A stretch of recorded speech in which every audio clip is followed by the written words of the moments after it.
Pour toute bénédiction que nous pourrons recevoir de Dieu, il y a toujours la part de Dieu et la part de l'homme. La faveur de Dieu est disponible pour chacun d'entre nous.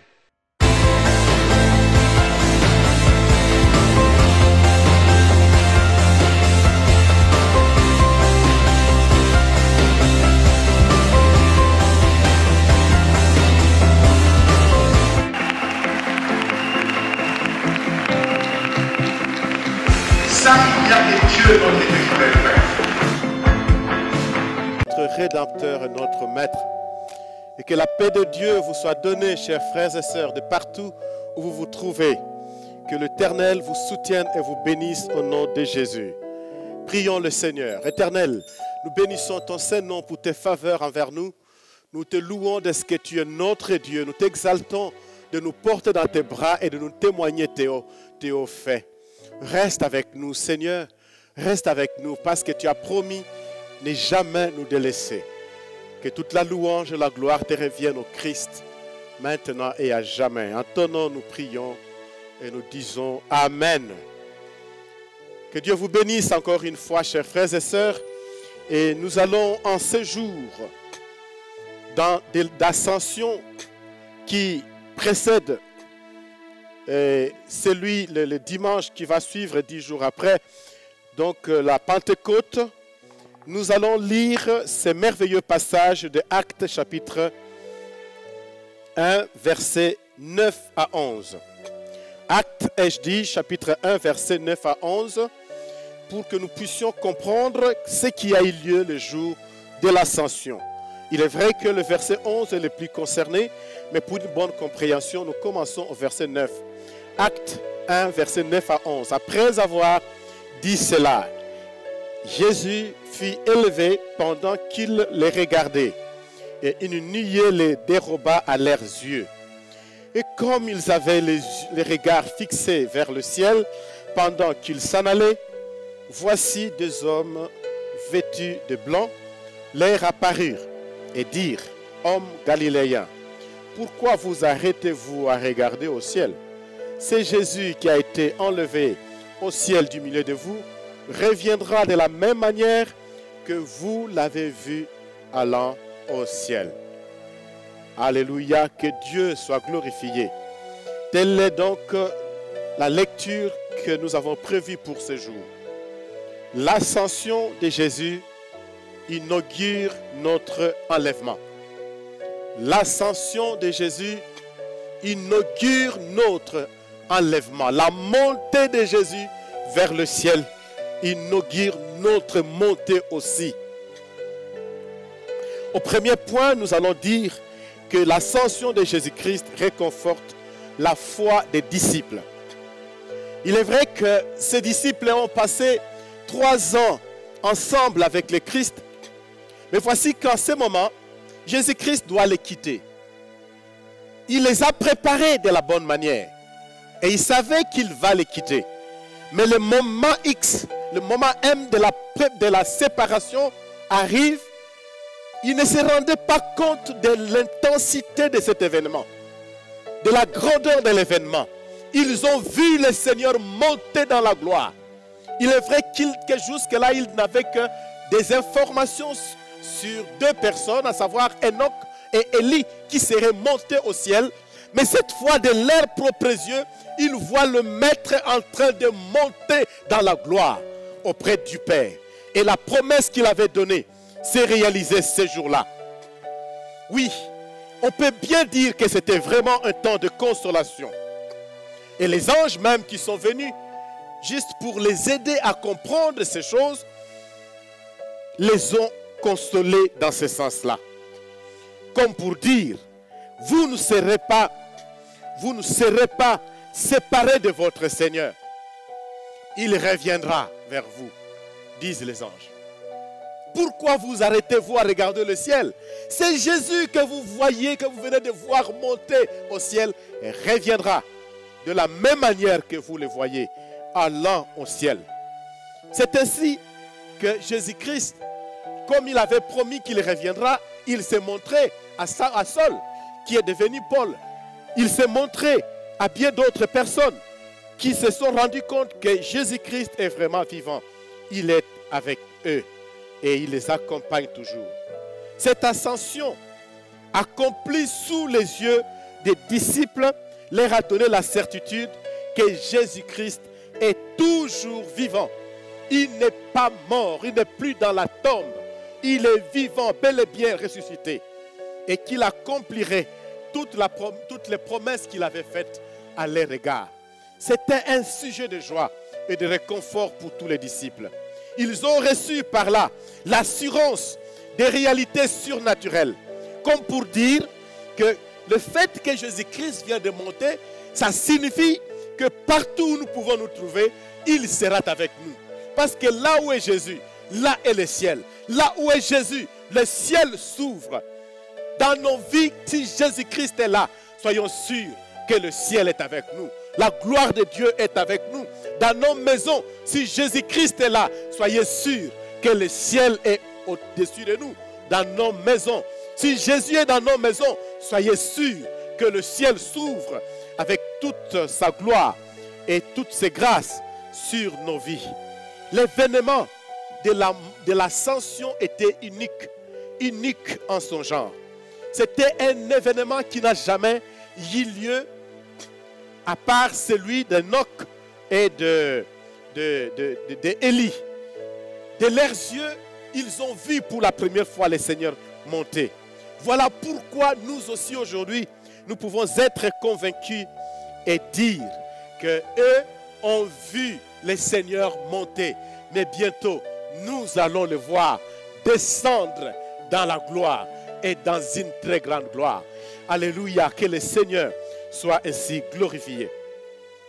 Le deuxième point de notre message, c'est que Jésus-Christ revient comme un époux et un sauveur. Jésus revient comme un époux et un sauveur. Dans notre premier point, nous avons dit que l'ascension réconforte la foi des chrétiens, comme pour dire que comme Jésus est monté, ça ne signifie pas qu'il est absent, mais bien présent. Tu peux comprendre que Jésus est présent et il est avec toi et il sera avec toi. Et dans notre deuxième point, nous disons que Jésus revient comme un époux et un sauveur. Il revient d'abord comme époux, parce qu'il y a deux venues de Jésus. Il revient d'abord comme époux et nous allons voir aussi au troisième point comment Jésus va revenir. Quand Jésus reviendra le jour de l'enlèvement, il revient comme un époux et un sauveur. Il vient sauver ceux qui lui appartiennent, qui ont longtemps vécu dans l'attente de son arrivée, dans l'attente de l'accomplissement de sa parole. Et Christ va revenir. Il revêtra ainsi la casquette de l'époux et du sauveur, qui vient pour pouvoir sauver l'Église, pour prendre les siens et les amener ainsi dans la gloire comme il l'avait promis dans sa parole. Il ne vient pas pour n'importe qui, s'il vous plaît. Il ne vient que pour les siens, ceux qui lui appartiennent, ceux qui ont combattu, ceux qui ont gardé la foi, ceux qui ont persévéré, ceux qui ont aimé Jésus-Christ. Il vient pour eux, ceux qui ont une relation propre avec lui. Cela veut dire que Jésus-Christ a ouvert ou aura ouvert le chemin de l'exode. Le nouvel exode ne concernera pas Israël seul, comme c'était le cas de l'Égypte jusqu'à la terre promise. Le nouvel exode concerne tous les croyants, vous et moi, tous ceux qui croient. Jésus a déjà inauguré ces chemins qui mènent vers le Père. Et par là, nous aussi, nous allons monter, nous allons faire l'exode. Nous quitterons notre terre et nous monterons vers le Seigneur. De la terre vers notre terre promise. Le ciel, c'est notre terre promise. Le paradis, le royaume de Dieu, c'est notre terre promise. Et nous devons bien nous préparer pour cela. Et l'ascension de Jésus-Christ annonce donc notre enlèvement. Cela veut dire que Jésus a ouvert ses chemins une fois pour toutes et maintenant il attend notre tour. C'est comme s'il disait, moi j'ai ouvert le chemin, préparez-vous, vous allez prendre le même chemin. Mais il nous dit, je suis le chemin, la vérité et la vie. Alléluia. Que le Seigneur vous bénisse là où vous êtes. Voilà pourquoi nous avons donné notre thème qui est le suivant. Jésus, plutôt l'ascension de Jésus inaugure notre enlèvement. Mais ce passage que nous avons lu de Actes chapitre 1 verset 11, qui est le plus concerné, ne parle pas directement de l'enlèvement. Ça ne touche pas directement à la question qui concerne l'enlèvement. Surtout lorsque nous considérons le fait qu'il est parti d'un point. De quel point? Le mont des Oliviers. Or, il est écrit dans les Écritures que quand il reviendra, il va poser ses pieds sur le mont des Oliviers. L'enlèvement n'a rien à voir avec le mont des Oliviers. L'enlèvement de Jésus, ce n'est pas ça. L'enlèvement de Jésus, nous partons de la terre pour que nous puissions rencontrer le Seigneur dans les airs, dans le nuée, selon ce qui est écrit dans la parole. Et il en sera ainsi. L'expression qui est utilisée, il reviendra de la même manière que vous l'avez vu allant au ciel, signifie que dans le passé, les nuées ont couvert de gloire l'œuvre de Dieu, la présence de Dieu. Et on l'a vu à la montagne de Sinaï. On a vu le jour de l'enlèvement d'Élie. On l'a vu le jour où le roi Salomon inaugurait les temples. Les gens ont vu la nuée. Et à plusieurs autres occasions, même le jour de la transfiguration de Jésus, une nuée est venue le couvrir. Ça s'accompagne toujours la gloire de Dieu ou la présence de notre Seigneur. Et il en sera de même le jour de l'enlèvement. Nous verrons une grande gloire couvrir ceux qui vont monter vers les Seigneurs. Le temps nous manque, nous ne parlons pas ici comme tel de l'enlèvement.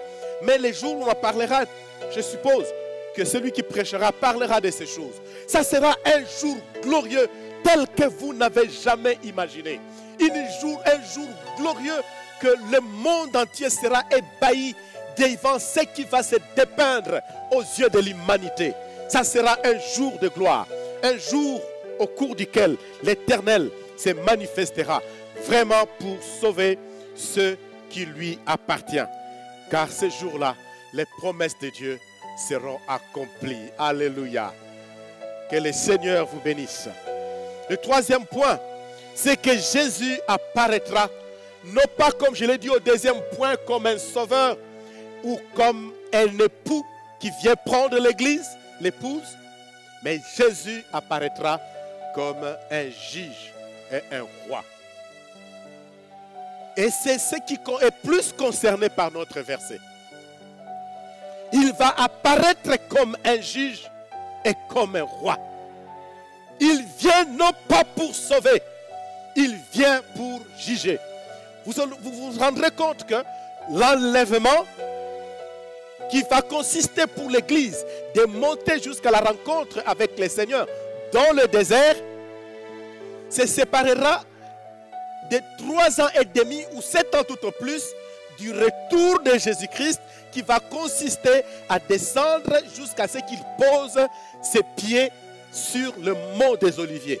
3 ans et demi ou tout au plus 7 ans. Il y a beaucoup de discussions là-dessus. Il y en a qui disent 3 ans et demi, il y en a qui disent 7 ans. Bon, si on lit parfois Daniel, on est un peu ébloui. Parce qu'il parle de 7 semaines. Mais quand cela ne tienne, c'est soit 3 ans et demi ou soit tout au plus 7 ans. C'est-à-dire à la fin de la grande tribulation, Jésus-Christ va descendre et poser ses pieds sur le mont des Oliviers. Je répète, mes chers frères, pour la première fois, Jésus-Christ, le jour de l'enlèvement, descendra, viendra prendre l'épouse comme étant l'époux et le sauveur. Mais le jour où il descendra sur le mont des Oliviers, il viendra comme juge et roi, monté sur un cheval blanc. Il viendra pour juger les nations. Jésus-Christ aura ainsi commencé à remplir sa 3e fonction en tant que roi. Vous savez, il y a 3 grandes fonctions dans la Bible. On en a parlé dans la ligne de prédication. Ce n'est pas ici ou à Sangomalam. La première fonction, c'est la fonction des prophètes, comme on l'a vu dans l'Ancien Testament. Il y a aussi la fonction des sacrificateurs, puis aussi il y a la fonction des rois. Ce sont là les 3 grandes fonctions que Dieu avait mis entre les mains des Israélites pour l'œuvre du ministère. Et Christ devrait remplir ces 3 fonctions. Il a commencé à remplir la fonction des prophètes pendant son séjour terrestre. Il était un prophète. Il a prêché, il a guéri les malades, il a montré aux gens les chemins de la vie. Mais quand il est monté vers le Père, avec son propre sang, comme il est dit dans le livre de Hébreux, Jésus-Christ a cessé d'être prophète. Il est devenu sacrificateur. Il est monté vers le Père pour nouer avec le Père une alliance éternelle en notre faveur. Et comme preuve, le Saint-Esprit est descendu sur terre. Et il continue à remplir cette fonction jusqu'au jour où la grande tribulation va s'arrêter. C'est-à-dire les jours où, comme je l'ai dit, il descendra et posera ainsi ses pieds sur le mont des Oliviers. En ce moment-là, il cesse d'être sacrificateur. Il devient juge et roi. Jésus-Christ cessera ainsi d'être sacrificateur. C'est pour cela que maintenant, il est temps pour nous de pouvoir profiter de sa sacrificature pour pouvoir être en communion avec lui, pour pouvoir marcher dans tes voies, pour pouvoir nous, vivre la vraie sanctification, la vraie justification. Parce qu'en tant que sacrificateur, il est notre défenseur auprès du Père. Il est l'avocat attitré qui nous défend devant le Père. Mais quand il devient roi, il ne défendra personne. Quand il devient juge, il ne défendra personne, dis-je. Imaginez-vous, chers frères, que c'est lui qui a été pendant des siècles appelé sacrificateur, c'est-à-dire avocat, juge, défenseur de l'humanité, cesse de jouer ce rôle et qu'il devient juge. Pendant tout ce temps où Jésus-Christ est sacrificateur, quand le Père veut sanctionner, c'est Jésus qui est le seul avocat qui se montre devant le Père pour pouvoir défendre notre cause. Mais une fois qu'il cessera d'être sacrificateur, c'est-à-dire qu'il devient juge, il n'y aura plus d'avocat sur la terre. Qui va défendre l'humanité? Qui va te défendre devant le Père? Ça ne sera pas possible que quelqu'un puisse te défendre. C'est pour cela que maintenant, c'est le jour du salut.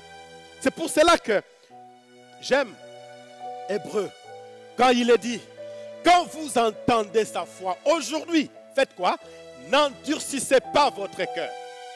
C'est aujourd'hui le jour du salut.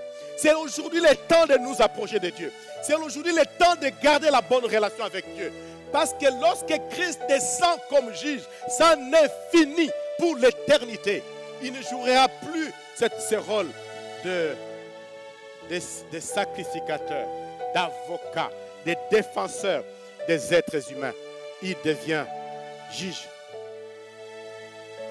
Oui, Jésus-Christ était comme sauveur quand il était sur terre.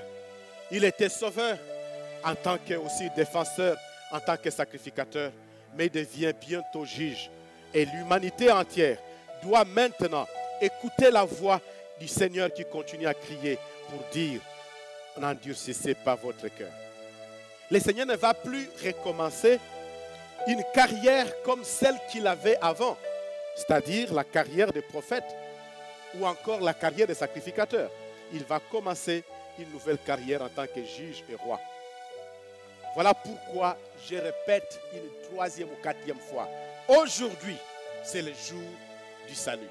Le jour de la repentance, c'est aujourd'hui. Le jour de la confession du péché sincère, c'est aujourd'hui. Le jour de devenir enfant de Dieu, c'est aujourd'hui. Mais quand Christ descendra, c'est fini avec tout ce qu'on appelle salut. C'est fini. Les gens chercheront à entendre la parole de Dieu. Ils ne l'entendront pas. L'Esprit de Dieu ne sera plus sur terre. Ça n'est fini. Or, si la grâce s'arrête, avec la sacrificature de Jésus, le Saint-Esprit aussi cesse d'agir. Le salut donc devient impossible sur la terre. D'où la nécessité de croire en lui maintenant. Pourquoi Jésus-Christ va poser ses pieds sur le mont des Oliviers? Pourquoi? La raison en est simple. C'est parce que déjà en ce moment-là, la guerre d'Armageddon aura déjà commencé. La guerre se sera déjà déclenchée. Et il laissera un temps pour que la guerre continue, prenne son cours normal. Mais à un moment donné, retenons bien, le dénouement de cette guerre sera spirituel et divin. Divin plutôt, ça ne sera pas humain. Ce n'est pas l'homme qui va arrêter la guerre. C'est Dieu qui va arrêter la guerre. Ce ne sont pas les armes qui vont arrêter la guerre. C'est l'action de Jésus-Christ. Il est dit que Jésus-Christ dans Thessaloniciens chapitre 2, verset 8, il est dit que le Seigneur Jésus-Christ apparaîtra, il va anéantir, va détruire plutôt l'Antichrist par le souffle de sa bouche, c'est-à-dire la puissance de sa parole. C'est sa parole qui mettra fin à toute chose. Et la lumière éclatante de sa gloire qui va anéantir ainsi l'Antichrist. Lorsqu'on lit dans Zacharie, chapitre 14, verset 4, il est dit ce qui suit. Zacharie, chapitre 14, verset 4. Ses pieds se poseront en ce jour sur la montagne des Oliviers, qui est vis-à-vis de Jérusalem, du côté de l'Orient. La montagne des Oliviers se fendra par les milieux à l'Orient et à l'Occident, et il se formera une grande vallée. Une moitié de la montagne reculera vers le septentrion et une autre vers le midi. Donc il y aura une séparation qui ira de l'est à l'ouest ou de l'ouest à l'est. Mais il se fait que le nord et le sud seront ainsi divisés au niveau de la montagne des Oliviers. Mais il me semble que ceux qui font des recherches disent qu'ils commencent déjà à voir des signes à ce niveau-là de la montagne, de là où les choses vont se faire. Là même où Christ a connu son ascension, là il reviendra et posera ses pieds. Et nous le verrons. Mais ce jour-là, bonne nouvelle pour nous, parce que nous serons déjà auprès de lui, parce que tout sera déjà fait, les noces seront déjà réalisées. Jésus-Christ ne va pas descendre seul. Il va descendre avec nous. Comme il est dit dans d'autres versions, lorsqu'on lit Apocalypse, si j'ai bonne mémoire, Apocalypse chapitre 1, verset 7, où on dit dans certaines versions qu'il descendra, tout et il les verra quand il viendra dans les nuées de sa gloire, avec les nuées de ses armées. Dans certaines versions, on dit ça. Ça signifie que Jésus ne vient pas seul. Il vient avec ceux qui l'ont suivi, ceux qui auront fait l'expérience de l'enlèvement. Il reviendra avec eux et ils entreront ainsi dans la gloire. Pour plusieurs, il n'est pas question d'entendre parler du jugement. Pourquoi Jésus doit venir juger? Encore moins de la colère de Dieu. Car ils disent Dieu est amour. Dieu est amour. Il ne peut pas juger les gens. Il ne peut pas envoyer les gens en enfer. Mensonge que cela. Ça, c'est une doctrine satanique. Ça, c'est une doctrine du nouvel âge. Dieu est saint. Dieu est saint, c'est vrai. Dieu est amour, c'est vrai. Mais c'est lui qui frappe. C'est aussi lui qui guérit. Il châtie ceux qui l'aiment. Il ne juge pas parce qu'il veut perdre les gens. L'objectif de la colère de Dieu, c'est de pouvoir sauver l'homme. C'est de sauver l'homme du péché, de la mort.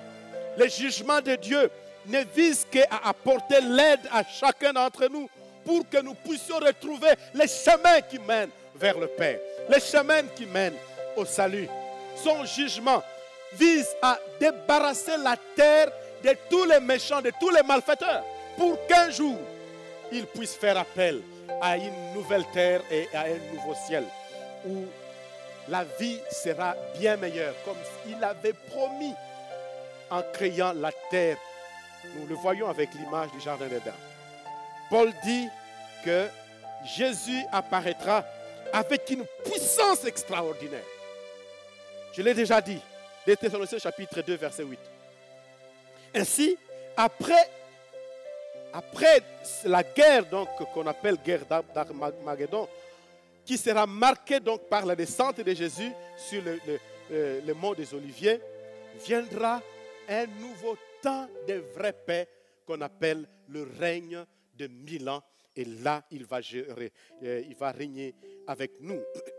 Jésus ne descendra pas seul, je l'ai dit, mais avec ceux qui l'ont servi, qui ont cru en lui. Mais qui seront enlevés? Qui seront enlevés? Je ne donne pas, que je le dise une deuxième fois, ici une leçon vraiment proprement dite sur l'enlèvement. Mais je vais quand même donner deux réponses. On peut en donner plusieurs. J'ai lu des livres sur ça. Mais je semble en tout cas être poussé à rejeter bien des choses qu'on dit. Moi, je retiens que deux conditions. Je vois deux critères. Deux critères à remplir pour qu'on soit enlevé. Les autres critères, je ne les néglige pas. On peut parler de servir Dieu, c'est bon. C'est bon. Mais je considère pour moi que le premier critère, c'est le fait d'avoir une relation propre avec Dieu. Que Dieu te considère comme son enfant. Qu'il te considère comme quelqu'un qui lui appartient. Une relation avec Dieu signifie que Dieu est mon Père, moi je suis son fils ou sa fille, je marche avec lui ou je marche avec lui, j'ai une communion avec lui. Ça ne signifie pas que j'ai reçu Jésus-Christ comme Seigneur et Sauveur, mais je suis en même temps en communion avec Satan, avec le monde, avec le péché. Non, non, non, non, non, non, non. Je suis en Christ, je suis enfant de Dieu. Paul dit ici, si je vis, ce n'est pas moi qui vis, mais c'est Christ qui vit à moi. Alors si c'est Christ qui vit à moi, donc j'ai une relation claire. J'ai une relation bien définie. J'ai une identité propre. Je suis enfant de Dieu. Je suis Yayesu. Nazali, Yayesu. Jésus vient prendre les siens. Et il viendra donc me prendre. C'est ça ce que je considère comme la première condition. La deuxième condition, il faut être un vainqueur. Parmi les vainqueurs, il y a des gens qui vont vaincre l'ennemi. Il y en a qui sont déjà vainqueurs par le fait qu'ils combattent les combats de la foi. Ils sont vainqueurs par le fait qu'ils combattent les péchés, les diables et le monde. Ils sont vainqueurs. Nous sommes vainqueurs. Mais d'autres vainqueurs viendront après la grande tribulation. Lorsqu'ils auront à faire face à l'ennemi qui devra les combattre de plusieurs manières. Retenez que je dis que je donne deux conditions, mais il n'y a pas que deux. Il y a d'autres conditions que nous pouvons retenir, mais je considère que les deux ici sont les plus importantes de toutes les conditions. Il ne suffit donc pas de confesser Jésus-Christ en disant « Je confesse Jésus de ma bouche qu'il est le Fils de Dieu, qu'il est mort et ressuscité. » Mais il faut avoir une communion réelle avec lui. Autrement dit, je peux bien confesser, mais la question, mais est-ce que j'ai une relation de sainteté avec le Seigneur? L'enlèvement, ce n'est pas un cadeau que Dieu va distribuer aux gens. Non. Je répète, l'enlèvement ne sera pas un cadeau que Dieu, dans tout son amour, va donner aux gens. L'enlèvement se méritera. C'est quelque chose qui doit se mériter. Et tu dois être donc celui-là ou celle-là qui, après avoir marché avec le Seigneur, mérite d'être enlevé. Pourquoi insister donc sur la relation? C'est parce que le Sauveur, je l'ai dit, ne vient que pour prendre les siens. Mais je n'ai pas le temps vraiment de revenir, vu que la technique nous a dérangés au début, on n'a pas pu commencer à temps. Il y a beaucoup donc de choses que nous pouvons retenir là-dessus. L'important pour nous aujourd'hui, frères, retenez, il y a un verset qui me tient à cœur et que j'aimerais lire. 1 Corinthiens chapitre 15, verset 23. 1 Corinthiens 15, verset 23. qui dit ceci. Mais chacun en son rang. Donc chacun viendra en son rang. Christ comme prémisse, puis ceux qui appartiennent à Christ lors de son avènement. Nous allons aussi suivre Jésus. S'il a été les prémices, nous serons ceux qui suivront donc les prémices. Il est temps, chers frères, que nous puissions comprendre que tous ceux qui sommeillent doivent sortir de leur sommeil. Tous ceux qui sommeillent, dis-je, doivent sortir de leur sommeil et se mettre à travailler pour pouvoir garder une bonne relation avec le Seigneur au moyen de l'Esprit. Les signes des temps, nous n'avons pas le temps d'en parler parce que cela n'est pas vraiment notre sujet. Mais je donne une leçon pour nous faire comprendre que les signes des temps concernent plus les chrétiens. Mais ça peut aussi, dans une certaine mesure, concerner les païens. Ça concerne les chrétiens pour les aider à comprendre que la promesse va s'accomplir et qu'ils doivent maintenant fournir d'efforts. Comme il est dit dans l'Apocalypse, que celui qui se sanctifie davantage. Que celui qui craignait Dieu craigne Dieu davantage. Que celui qui aimait Dieu puisse l'aimer davantage. Ça, c'est la chose la plus importante, chers frères et sœurs. Mais ça peut aussi concerner les païens, dans la mesure où ça donne un signal à ceux-là, comme pour leur dire, vous avez vécu à votre manière, mais maintenant il est temps de revenir vers le Sauveur. Mais si vous ne le faites pas, le jugement viendra sur vous et il n'y aura pas la possibilité d'être sauvé. C'est maintenant le jour du salut. Et les païens qui pourront se ressaisir, maintenant qu'il y a ce signe de temps, pourront avoir part au salut. Chers frères, c'est une méthode divine simplement pour évangéliser les païens, les signes des temps. C'est une façon pour lui de leur dire, attention, le temps arrive, le temps arrive, le temps arrive. Frères et sœurs, ma prière est que Dieu vous bénisse par ce moment et par cette parole. Le Seigneur qui vient, c'est celui qui était. La Bible dit qu'il était, il est et il vient. C'est le Christ, notre Seigneur. À lui nos cœurs et nos âmes. À lui notre présent et notre avenir. À lui toute notre vie, nos familles, de maintenant jusqu'à jamais. Que le Seigneur vous garde et vous soutienne et vous fortifie dans votre foi pour que rien ne vous éloigne de l'amour de Dieu. Au nom de Jésus. Amen. Que Dieu vous bénisse.